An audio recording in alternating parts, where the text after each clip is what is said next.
can't believe। नमस्कार, समाधान इन Hindi channel में आपका स्वागत है। मेरा आज का वीडियो विलियम शेक्सपियर का एक बहुचर्चित ड्रामा, कॉमेडी ड्रामा जिसका नाम एज यू लाइक इट है और आधारित है।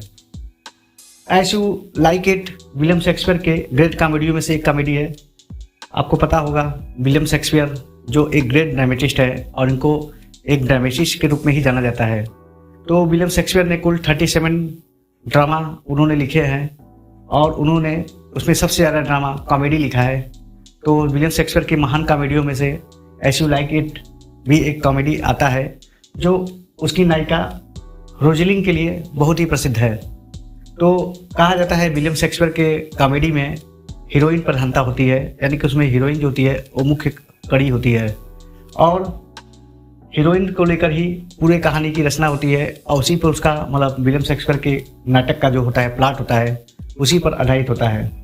तो मैं विलियम शेक्सपियर का एज यू लाइक इट को आरंभ करूं इससे पहले मेरा आप लोगों से विनम्र निवेदन है कि यदि अभी तक आपने मेरा चैनल समाधान इन हिंदी को सब्सक्राइब नहीं किया है तो मेरे चैनल समाधान इन हिंदी को सब्सक्राइब कीजिए और जब मेरा वीडियो यदि आपको पसंद आ जाए तो मेरे चैनल समाधान इन हिंदी को सब्सक्राइब करने के साथ साथ ही बेल आइकन को प्रेस करना ना भूलें, क्योंकि यही वह तरीका है जिससे मेरा कोई भी वीडियो नया वीडियो जब मैं अपलोड करूंगा तो उसकी सूचना आपको मिलती रहती है। तो अब मैं इस पर और बात नहीं करता हूं और मैं अपने ड्रामा पे आता हूं, अपने नाटक पे आता हूं जिसका नाम है एज यू लाइक इट, जिसे विलियम शेक्सपियर ने लिखा है। तो विलियम शेक्सपियर ने लिखा है, मैंने देखिए आपको बोर्ड पे कुछ मैं इसको सारांश इसका मैं समझाने का प्रयास किया हूँ ताकि आपको यह नाटक आसानी से समझ में आ जाए और इसमें जो मेन करेक्टर है वो करेक्टर किस प्रकार से नाटक से संबंधित है उन सब की जानकारी बहुत आसानी से हो जाए। तो अब देखिए मैं इस नाटक का सारांश और यानी कि इस नाटक की जो समरी है मैं आपको बहुत ही सरल ढंग से और बहुत रोचक तरीके से समझाऊंगा और आपको निश्चित रूप से पूरे कहानी पर एक आइडिया मिल जाएगा और आप इस कहानी को एज यू लाइक जो ड्रामा है उसको आप आसानी से समझ सकते हैं। तो चलिए मैं शुरू करता हूँ। तो देखिए एज यू लाइक इट में जो मेरा मेन प्लॉट है वहाँ से स्टार्ट होता है। ये ड्यूक सीनियर हैं। ड्यूक सीनियर जो कि बहुत ही नोबेल व्यक्ति हैं और ये मतलब रोजलिन के पिताजी भी हैं, रोजलिन के ये फादर हैं और लेकिन इनका एक भाई है फ्रेडरिक जो इनका भाई है वह ड्यूक सीनियर से बहुत जलता था। वह नहीं चाहता था कि ड्यूक सीनियर जो है यहाँ पे ड्यूक बनकर रहे और फ्रेडरिक जो था ड्यूक बनने के लालसा में वो क्या करता है, वो ड्यूक सीनियर को अपने षड्यंत्र में फंसाता है और षड्यंत्र में फंसाकर उनको मतलब कि वहाँ से एक्साइल कर देता है, वहाँ से निकलवा देता है। तो ड्यूक सीनियर वहाँ से निकल कर भाग कर फॉरेस्ट ऑफ आर्डेन यानी कि आर्डेन के जंगल में भाग जाते हैं और इनके साथ इनके कुछ सहयोगी भी थे और इनका एक परम मित्र जिनका नाम जैक्स था वो भी इनके साथ आर्डेन के जंगल में मतलब कि ड्यूक सीनियर के साथ वे लोग भी चले जाते हैं और वहाँ पे ड्यूक सीनियर अपने इन लोगों के साथ वह जंगल में खुशी खुशी अपना जीवन यापन करते हैं। फ्रेडरिक जो कि ड्यूक सीनियर का भाई था, सगा भाई था, उसने लालच में आकर वो ड्यूक सीनियर को उसने क्या किया कि ड्यूक सीनियर को उसने भगाकर और स्वयं ड्यूक बन गया। अब उसका नाम ड्यूक फ्रेडरिक हो गया। ड्यूक फ्रेडरिक की एक पुत्री थी जिसका नाम सीलिया था। सीलिया वास्तव में वो रोजलिन की बहुत ही परम मित्र थी, बहुत ही उसकी पक्की सहेली थी, उसकी हमदर्द थी और उससे ही वह मतलब ये दोनों लोग अपना मतलब जो भी सीक्रेट बातें होती थी आपस में शेयर करती थी। ये लोग दोनों एक दूसरे को बहन मानती थी और साथ साथ ही रहती थी और दोनों ही एक दूसरे को प्रसन्न रखने का पूरी कोशिश करती थी।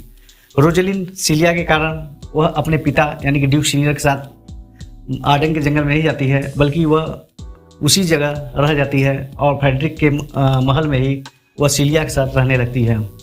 तो फ्रेडरिक ने रोजलिन पर विशेष ध्यान नहीं दिया क्योंकि रोजलिन से उसे कोई परेशानी नहीं थी, किसी प्रकार की कोई दिक्कत नहीं थी, इसलिए उसने सीलिया को रोजलिन के साथ रहने में उसको किसी प्रकार की कोई आपत्ति नहीं थी।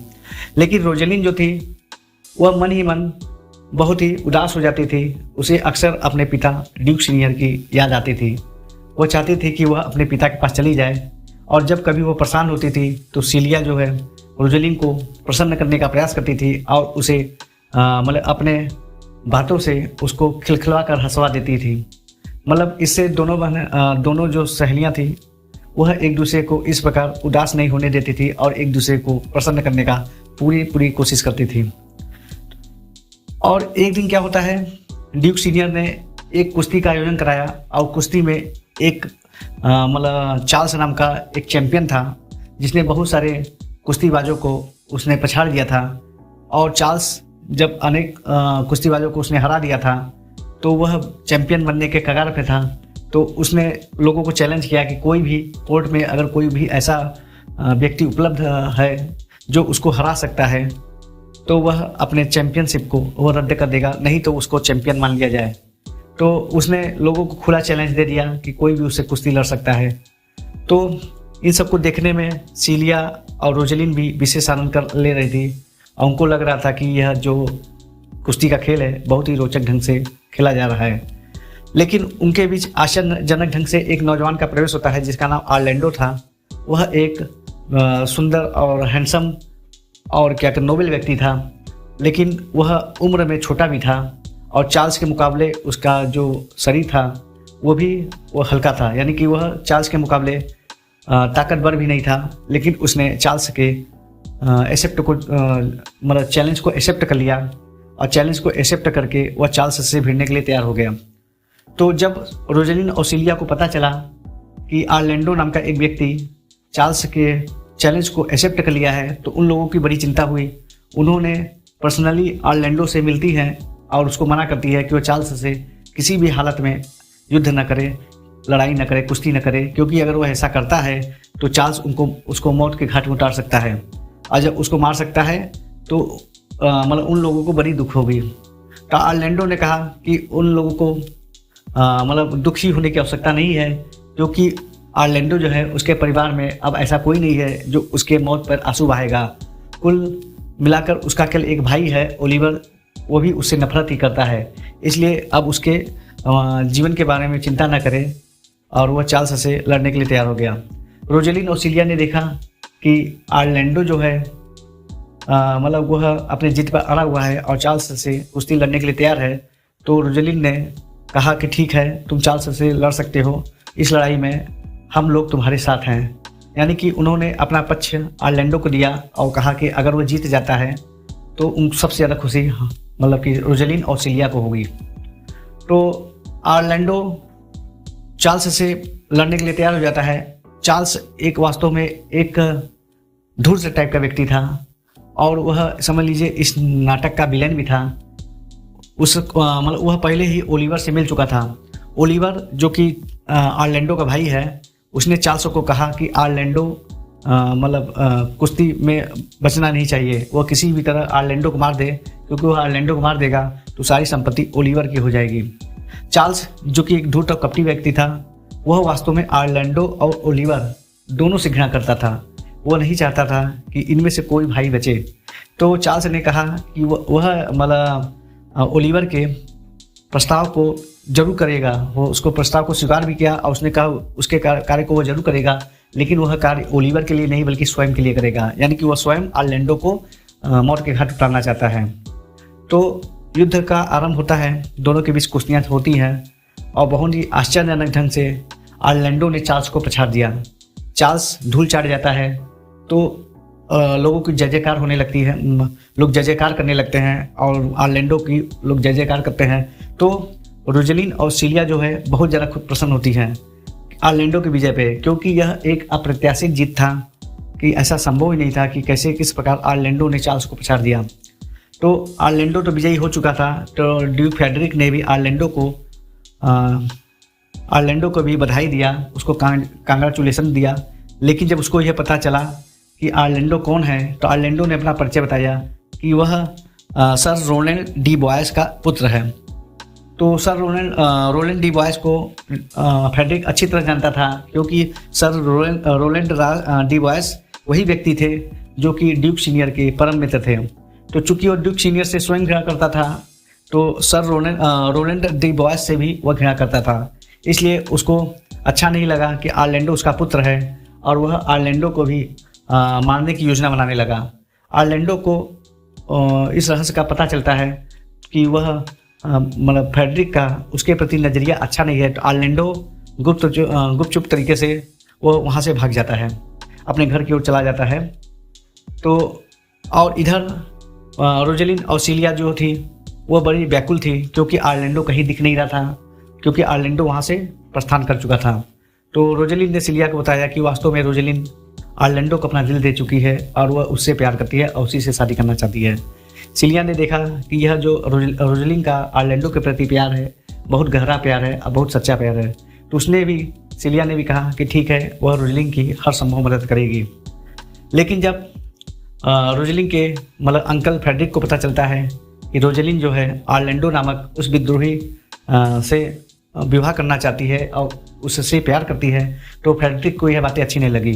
तो वह रोजेलिन को मार नहीं सकता था, लेकिन उसने रोजेलिन को कहा कि यदि वह अपना जीवन बचाना चाहती है तो तुरंत यहाँ से भाग जाए, यदि वो ऐसा नहीं करती है तो उसको पकड़ के मौत के घाट उतार दिया जाएगा। रोजेलिन बहुत ही भयभीत हो गई थी। उसने यह बात सीलिया को बताया।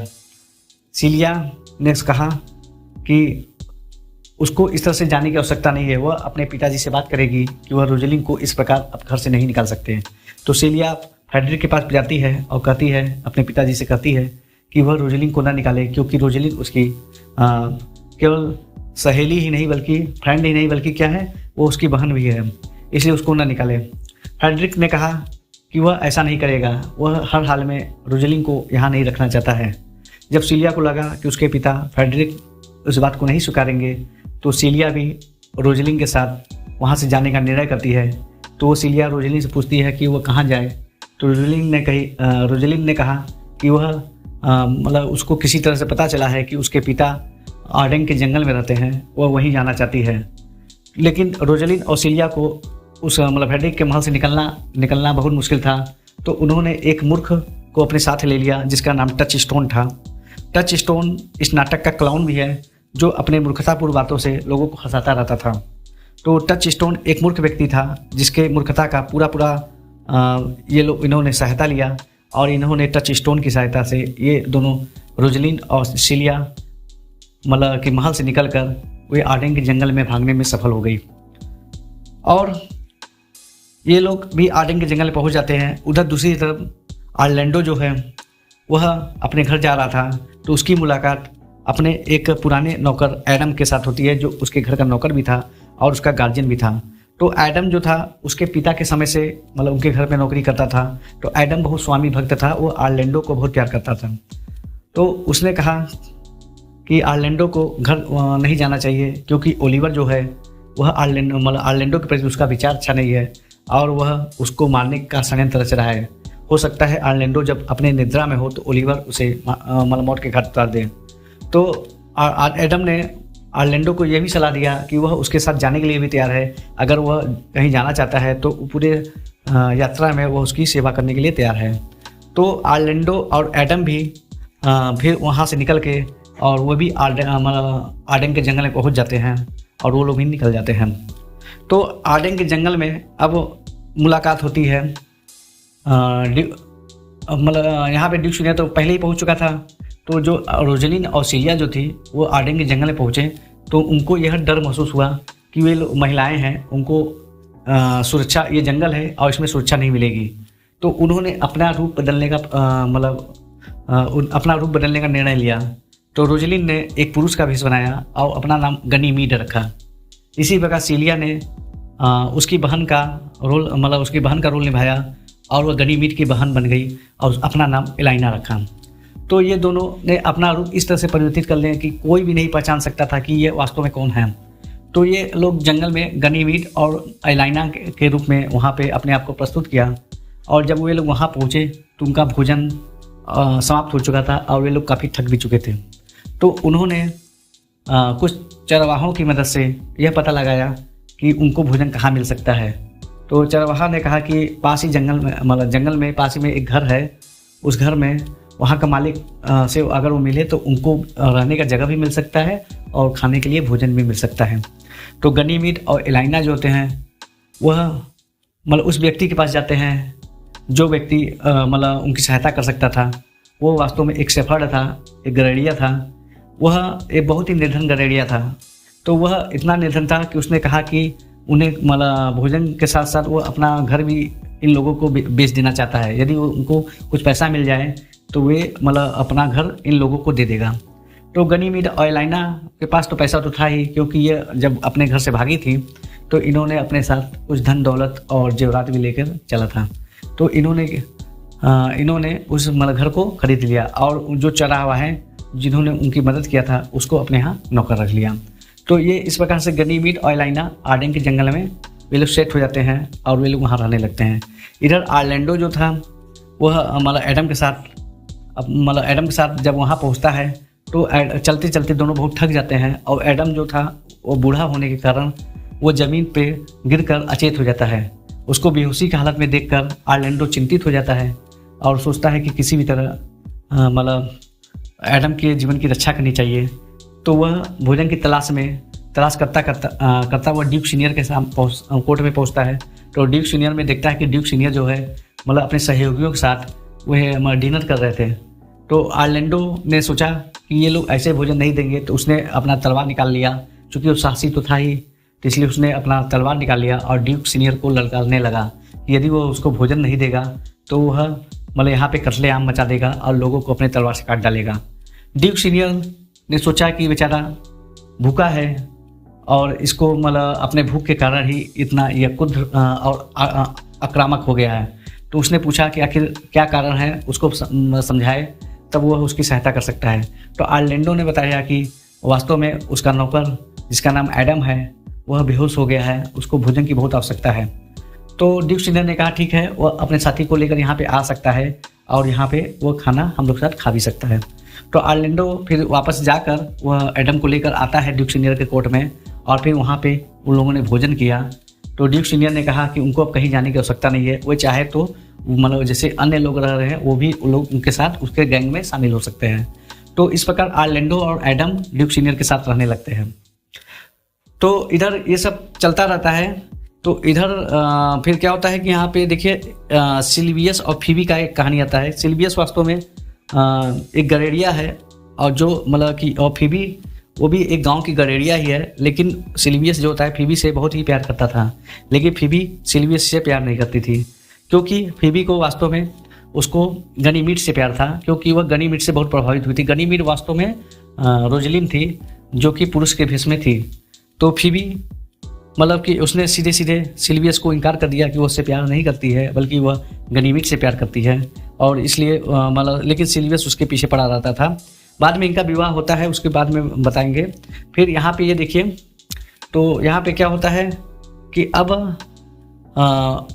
मतलब गनीमीड और एलाइना जो साथ साथ रहते थे, अब उनको रहने की कोई चिंता नहीं थी, भोजन की कोई चिंता नहीं थी, लेकिन उनको समस्या ये थी कि गनीमीड वास्तव में वह ऑरलैंडो को याद कर रही थी कि आखिर उसका प्रेमी कहाँ है और किस स्थिति में है, वह जीवित भी है या नहीं है। तो गनीमीड की इस बात की बहुत चिंता होती है। तो एक बार दोनों बहनें जो है टहलते टहलते जंगल में टहल रही थी, तो उन्होंने देखा एक पेड़ पर गनीमीड यानी कि रोजलिन का नाम लिखा था। तो गनीमीड ने देखा कि रोजलिन का नाम लिखा है, तो उसने सोचा कि यह कैसा इत्तेफाक है कि उसका नाम भी रोजलिन है और इस जंगल में उसका नाम कौन जानता है और किसने लिखा। तो एलाइना ने उससे मजाक में कहा कहीं यह ऑरलैंडो तो नहीं है जिसने उसके प्यार में उसका नाम मतलब पेड़ पे लिखा है। तो वे टहलते टहलते अन्य पेड़ को भी देखते हैं, तो अन्य पेड़ पे भी उसका नाम लिखा रहता है और कहीं कहीं पेड़ों पे कुछ कविताएं भी लिखी थी। वह कविताएं मतलब कि रोजलिन को ही समर्पित था। तो इन लोगों को थोड़ा सा विश्वास होता है कि शायद ये लिखने वाला जो व्यक्ति है ये शायद ऑरलैंडो ही हो। तो यह पता लगाने के लिए वास्तव में ये ऑरलैंडो है कि नहीं, तो उन्होंने छिप कर देखा एक दिन। तो एक दिन ऑरलैंडो दिख ही जाता है जो अपने दोस्तों के साथ उस जंगल में आया था।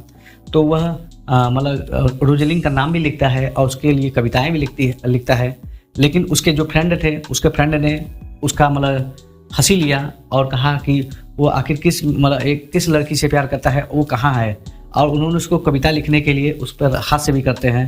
तो यह देखकर गनीमीड को बहुत ही आनंद आता है। तो गनीमीड और एलाइना वो ऑरलैंडो के पास पहुँचती हैं और उनको मतलब अपना परिचय बिना परिचय बताए ही वो कहती हैं कि आखिर नौजवान तुम कौन हो और तुम किससे प्यार करते हो। तो ऑरलैंडो ने बताया कि वास्तव में वो रोजलिन नामक एक महिला से प्यार करता है, लड़की से प्यार करता है, और वह उसी के लिए कविताएं लिख रहा है। तो गनीमीड ने कहा कि तुम रोजलिन को छोड़ो, यदि तुम मतलब मुझसे रोज़ मिलने आओ तो मैं कभी ना कभी तुमको रोजलिन से मिलवा दूंगी। तो ऑरलैंडो को भी लगता है कि शायद ये दोनों हमारे काम आ सकते हैं। तो आर्लेंडो अब नियमित रूप से गनीमीट के पास जाने लगा और गनीमीट को भी आर्लेंडो के साथ रहना और उसके साथ समय व्यतीत करना अच्छा लग रहा था। तो ये सब चीज़ें चलती रहती हैं। तो एक दिन क्या होता है कि आर्लेंडो जो है वह रोजलिन मतलब गनीमीट से मिलने जब जाता है तो रास्ते में उसे एक व्यक्ति मिलता है। वह व्यक्ति की जो दाढ़ी बढ़ी हुई थी और व्यक्ति बहुत कमज़ोर था और बहुत ही बीमार लग रहा था। वो व्यक्ति एक स्थान पर लेटा हुआ था और वहीं पर पास पे उन्हें देखा कि उस व्यक्ति को किसी भी क्षण एक सर्प काट सकता था, क्योंकि एक सर्प जो था उसे उसके गले से चिपट गया था और उस सोए हुए व्यक्ति को कभी काट सकता था। जब आर्लेंडो ने ध्यान से देखा तो उसको पता चला कि ये सोया हुआ व्यक्ति वास्तव में उसका अपना भाई ओलिवर है। तो वह ओलिवर से घृणा करता था, क्योंकि ओलिवर ने कभी भी उसको आगे बढ़ने का मौका नहीं दिया और कभी भी उसकी सहायता नहीं की। तो उसने सोचा कि वो ओलिवर की रक्षा क्यों करे, लेकिन उसको लगता है कि नहीं, यह उसका भाई है, उसको ओलिवर का सहायता करनी चाहिए। तो आर्लेंडो क्या है, ओलिवर की सहायता करने के लिए उसने सर को उठाकर फेंक दिया। लेकिन जैसे ही फेंका तो उसने देखा कि एक दूसरी मुसीबत उसके सामने थी, क्योंकि उसके सामने एक बड़ा सा शेर था और शेरनी थी, और वो शेरनी कभी भी आर्लेंडो पर अटैक कर सकती थी। तो आर्लेंडो ने अपनी जान के परवाह किए बिना वह तलवार लेकर शेरनी से भिड़ पड़ता है और उसकी गुत्थम गुत्था शेरनी से हो ही रही थी। तो उसी समय ओलिवर की नींद खुल जाती है और ओलिवर देखता है कि उसका भाई आर्लेंडो ने एक शेरनी के साथ लड़ रहा है। तो उसको भी महसूस होता है कि शायद वह उसके प्राण को बचाने के लिए ही वो शेरनी से अपने मतलब जान का बिना परवाह किए उससे भिड़ रहा है। तो ओलिवर को बहुत पछतावा होता है कि आर्लेंडो के प्रति उसकी विचार क्या थे और आर्लेंडो उसको कितना मतलब उसके लिए अपने मौत की भी परवाह नहीं किया। तो उस मतलब जब आर्लेंडो ने सिर पे विजय प्राप्त कर लिया तो ओलिवर आर्लेंडो के पास गया और उससे माफ़ी मांगने लगा। तो उसे माफ़ी मांगने लगा और उसने ये भी बताया कि वास्तव में यह इस जंगल में इसलिए आया है क्योंकि फ्रेडरिक ने उसे लाने के लिए भेजा था। तो मैं उसको खोजते हुए यहाँ पे आ गया था, लेकिन अब यहाँ पे आकर उसकी मनोदशा बदल चुकी है। अब वह किसी भी तरह फ्रेडरिक की सहायता नहीं करना चाहता है, बल्कि वह अपने भाई के साथ रहना चाहता है। आर्लेंडो को भी प्रसन्नता होती है कि देर से ही लेकिन ओलिवर उसका भाई उसके साथ है। तो वे दोनों भाई अब साथ रहने लगते हैं। तो आर्लेंडो ने ओलिवर को एक बार कहा कि मैं आज गनीमीट के पास नहीं जा सकता, तुम ऐसा करो गनीमीट के पास जाओ और उसको मेरा यह पत्र दे देना जो मैंने रोजलिन के नाम लिखा है, और यह पत्र दे देना और कहना कि जब रोजलिन उससे मिले तो यह पत्र को दिखाए। और साथ ही साथ उसने अपने खून से सने हुए रुमाल को भी दिया कि उसने कि वो रोजलिन को दिखाए कि वह घायल है। तो अगर वह घायल है तो रोजलिन उससे मिलने ज़रूर आएगी। तो आर्लेंडो को यह विश्वास था कि ओलिवर का पत्र जब रोजलिन को मिलेगा तो निश्चित रूप से वो भागती हुई यहाँ आएगी। तो हुआ भी ऐसे। जैसे ही ओलिवर ने गनीमीट को आर्लेंडो का पत्र दिखाया और उसका खून से सना हुआ रुमाल दिखाया, तो गनीमीट चूँकि वास्तव में रोजलिन तो थी ही, वह उसके खून को देखकर बेहोश हो गई। गनीमीट को बहुत ही शौक लगता है कि आर्लेंडो उसका प्रेमी वो सोचा कि शायद बहुत ही उसकी स्थिति नाजुक है और वो घायल है। तो अब जब गनीमीट को होश आता है तो वह निश्चय करती है कि वह आर्लेंडो से किसी भी सूरत में मिलना चाहती है। और उधर ओलिवर वापस आकर आर्लेंडो को बताता है कि उसके जो पत्र के प्रतिक्रिया देखकर गनीमीट जो है वो बेहोश हो जाती है और उसका रुमाल जो था वो गनीमीट को बहुत प्रभावित करता है। तो यह बात उसको अजीब लगी, लेकिन उसने एक और सीक्रेट बताया अपने भाई आर्लेंडो को कि वह एलाइना नामक स्त्री से जो उसकी बहन है उससे वो प्रेम करता है और उसी से विवाह करना चाहता है। तो आर्लेंडो को बड़ी खुशी होती है कि वह उसका भाई एलाइना से प्यार करता है। तो कहा कि चलो ठीक है, मैं खुद तुम्हारा विवाह एलाइना के साथ करवाऊँगा।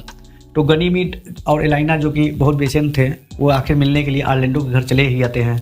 तो आर्लेंडो के घर चले आते हैं तो गनीमीट और एलाइना ने आर्लेंडो को देखा कि जब वह उसकी स्थिति ठीक है तो उनको बहुत ही राहत महसूस हुआ।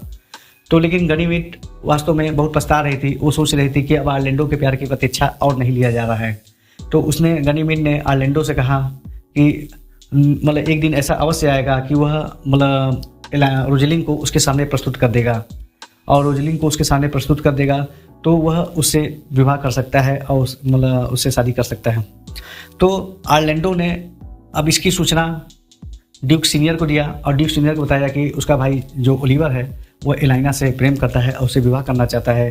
तो वह उसके विवाह में शामिल होने के लिए आए, और हो सके तो उसका विवाह भी रोजलिन के साथ तय होगा, क्योंकि उसको गनीमीन नाम एक पुरुष ने बताया है कि रोजलिन भी उसी दिन वहाँ पे आने वाली है और वह उससे विवाह करेगी। तो ड्यूक सीनियर वहाँ पे अवश्य उपस्थित होता है, क्योंकि वह दोनों प्रेमियों का विवाह देखना चाहता था। तो ड्यूक सीनियर जब वहाँ पे आता है तो गनीमीन उसके ड्यूक सीनियर के पास पहुँचती है और बताती है कि अगर वह मतलब कि अपने जादू से अगर वह मतलब रोजलिन को प्रकट कर देगी तो क्या रोजलिन का विवाह वह ऑरलैंडो से करने देगा। तो चूंकि ड्यूक सीनियर अपने पुत्री से बहुत प्यार करता था, वह उसको किसी भी सूरत में देखना चाहता था, तो उसने कहा ठीक है, यदि मतलब रोजलिन यहाँ पे आ जाती है तो उसका विवाह वो ऑरलैंडो के साथ जरूर करेगा। तो इतना जब मतलब रोजलिन इतना जब गनीमीन और एलाइना को मतलब महसूस होता है कि अब वह समय आ गया है जब उनको अपने असली रूप में आना है, तो वे अपना एक झाड़ी में जाती हैं और वहाँ पे अपने कपड़े को बदल कर वे फिर अपने सुंदर रूप में वे उन लोगों के सामने मतलब रोजलिन और सिलिया के रूप में प्रस्तुत हो जाती हैं। सभी लोग देखकर बहुत ही आश्चर्यचकित हो जाते हैं कि अचानक इस जंगल में इतनी सुंदर महिलाएं जो उनके सामने खड़ी थी वास्तव में कहाँ से प्रकट हो गई। तो बाद में रोजलिन और सिलिया ने सारे इस स्थिति को स्पष्ट किया कि वास्तव में वे लोग ही गनीमीन और एलाइना बनकर वहाँ पे उपस्थित थी। और इधर जो फीबी नाम की जो एक गांव की एक लड़की थी, वो वास्तव में गनीमीन से प्यार करती थी, लेकिन जब फीबी को पता चलता है कि गनीमीन कोई महिला नहीं बल्कि पुरुष है, तो अंत में उसको सिल्वियस का प्यार उसको स्वीकार करना पड़ा और वह सिल्वियस से विवाह करती है।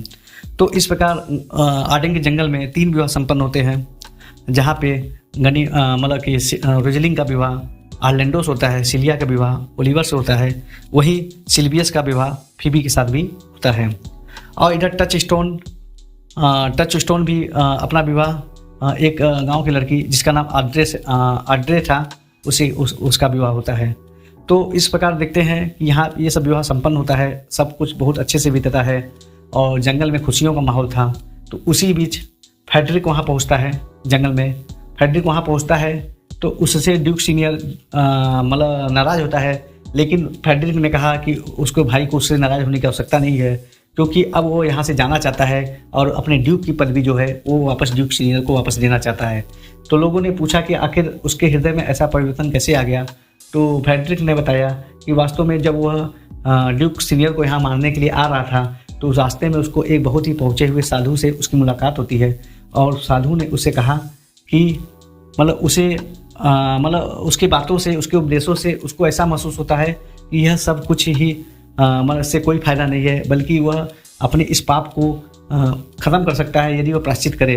तो प्रायश्चित करने के लिए वह मतलब कि उस साधु के साथ ही उस जंगल में रहना चाहता है, और इसकी सूचना वो ड्यूक सीनियर को देता है। तो ड्यूक सीनियर को उसको अब उसका ड्यूक डम भी वापस कर देता है, उसकी ड्यूक की पदवी मिल जाती है। तो जंगल में इस प्रकार से पूरी तरह से खुशी का लहर फैल जाती है और ड्यूक को वापस अपने राज्य में वापस आ जाता है, और उसके साथ मतलब उसके पुत्री लोग भी आ जाते हैं, और सभी लोग वापस जब जंगल से वापस आ जाते हैं तो चारों तरफ बड़ी खुशियों का माहौल था। तो सब कुछ अच्छे से बीत जाता है, और यह एक सुखांत नाटक है चूँकि, तो इसलिए लास्ट में सब कुछ अच्छे से बीतता है। तो यह कॉमेडी है, और अंत में कहा जाता है कि एज यू लाइक इट। तो एज यू लाइक इट मतलब कि आप जैसा चाहेंगे वैसा ही होगा, यानी कि जो इसमें देखते हैं कि इसमें जो भी जैसा चाहता था उसको वही चीज़ मिलता है। जैसे ड्यूक सीनियर चाहता था कि उसको ड्यूक की पदवी उसको वापस मिल जाए, तो ड्यूक सीनियर को ड्यूक की पदवी मिल जाती है। और इधर ऑरलैंडो चाहता था कि रोजलिन से उसका विवाह हो, तो ऑरलैंडो का रोजलिन से विवाह ही होता है। और ओलिवर चाहता था सिलिया से उसका विवाह हो, तो सिलिया से होता है। और इसी प्रकार सिल्वियस भी फीबी से विवाह करने में सफल होता है, और टच स्टोन आड्रे से। तो इस प्रकार देखते हैं कि सभी लोगों की मनोकामना पूरी होती है, सभी की इच्छाएं पूरी होती है। तो इस प्रकार इस महान नाटक का समाप्ति होती है। तो आज के वीडियो में बस इतना ही। आशा करते हैं कि आपको मेरा यह वीडियो पसंद आया होगा। यदि आपको मेरा यह वीडियो पसंद आए तो मेरे चैनल समाधान इन हिंदी को सब्सक्राइब करिएगा, और सब्सक्राइब करने के साथ साथ ही बेल आइकन को जरूर दबाइएगा, क्योंकि उससे मेरे आने वाले लेटेस्ट वीडियो को जानकारी आपको होती रहेगी। और यदि आपको मेरा वीडियो वास्तव में पसंद आया हो तो मेरे वीडियो को आप लाइक और शेयर करना ना भूलें। और अब मैं आपसे विदा लेता हूँ। नमस्कार।